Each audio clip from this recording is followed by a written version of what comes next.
जय माता दी। मेरे सभी प्यारे दोस्तों, मैं लक्ष्मी शर्मा बड़ों को चरण स्पर्श, छोटों को प्यार और बराबर वालों को दिल से नमस्कार करती हूँ। आज मैं सुनाऊंगी सीता माता की नित्य नियम की कथा। इस कथा को सुनने मात्र से ही सीता माता आपके घर में अन्न और धन के भंडार भर देगी।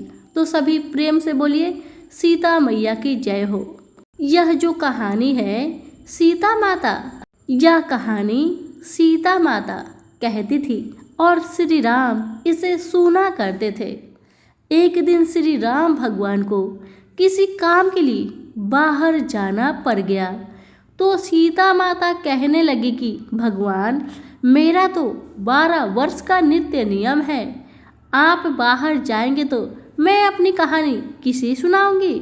सीता माता की बातें सुन श्री राम कहने लगे, तुम कुएं की पाल पर जाकर बैठ जाना और वहाँ जो औरतें पानी भरने आएगी उसे तुम अपनी कहानी सुना दिया करना।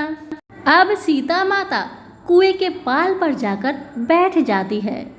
तभी एक स्त्री कुएं के पाल पर रेशम की जरी की साड़ी पहनकर आती है और सोने का घड़ा ले रखी थी। सीता माता उसे देख कहती है कि बहन, मेरा 12 वर्ष का नित्य नियम सुन लो।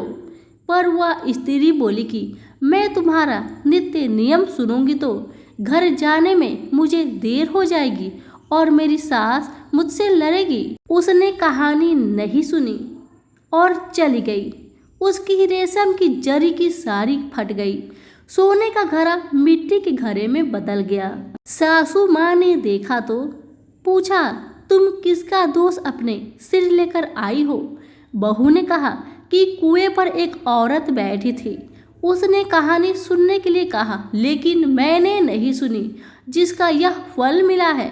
बहू की बात सुनकर अगले दिन वह साड़ी और घड़ा लेकर सासू माँ कुएं के पाल पर गई। सासू माँ को वहीं सीता माता बैठी मिली। सीता माता ने सासू माँ से कहा कि बहन, मेरी कहानी सुन लीजिए। सास बोली कि एक बार छोड़, मैं तुम्हारी कहानी तो 4 बार सुन लूंगी। सीता माता ने कहानी शुरू की।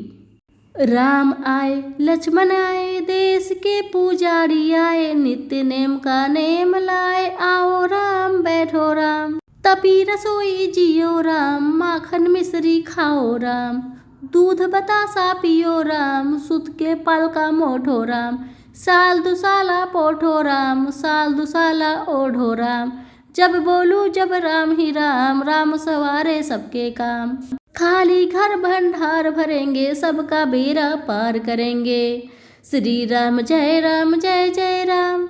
सास बोली कि बहन, कहानी तो बहुत अच्छी लगी। कहानी सुनकर सास घर चली गई और उसकी साड़ी फिर रेशम की जरी की बन गई, मिट्टी का घड़ा फिर सोने का हो गया। बहू कहने लगी, सासू माँ, आपने ये सब कैसे किया।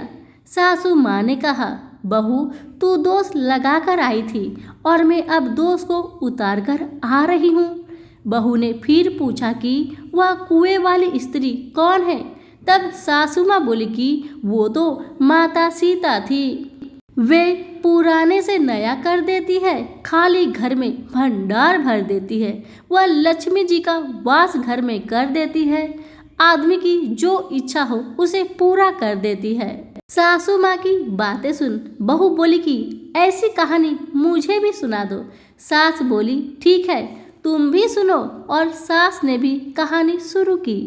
राम आए, लक्ष्मण आए, देश के पुजारी आए, नित्य नेम का नेम लाए, आओ राम बैठो राम, तपी रसोई जियो राम, माखन मिश्री खाओ राम, दूध बतासा पियो राम, सूत के पल का मोठो राम, साल दुसाला पोठो राम, साल दुसाला ओढ़ो राम, जब बोलू जब राम ही राम, राम सवारे सबके काम, खाली घर भंडार भरेंगे, सबका बेड़ा पार करेंगे, श्री राम जय जय राम।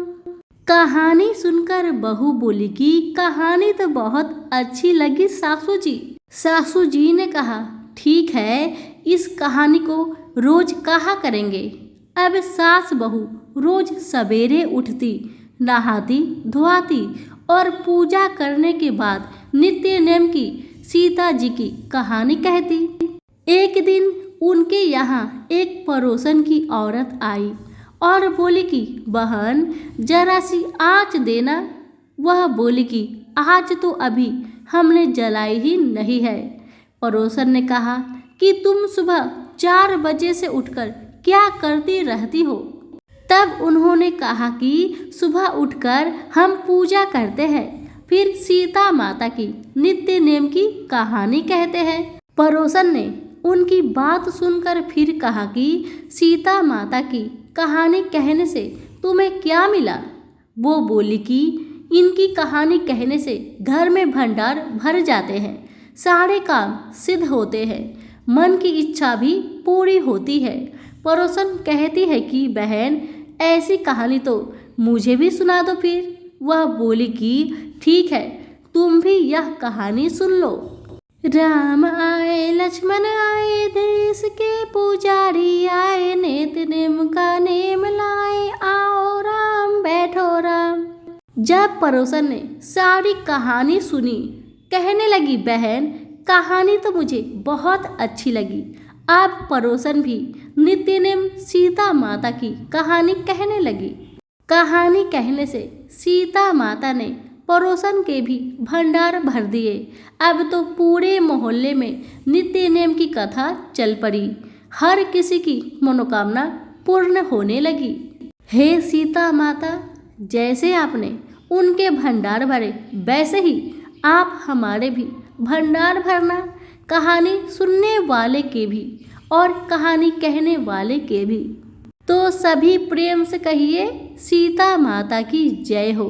कथा पसंद आने पर लाइक शेयर कमेंट जरूर करें और हमारे चैनल के साथ जुड़े रहें। आप सभी का बहुत बहुत धन्यवाद।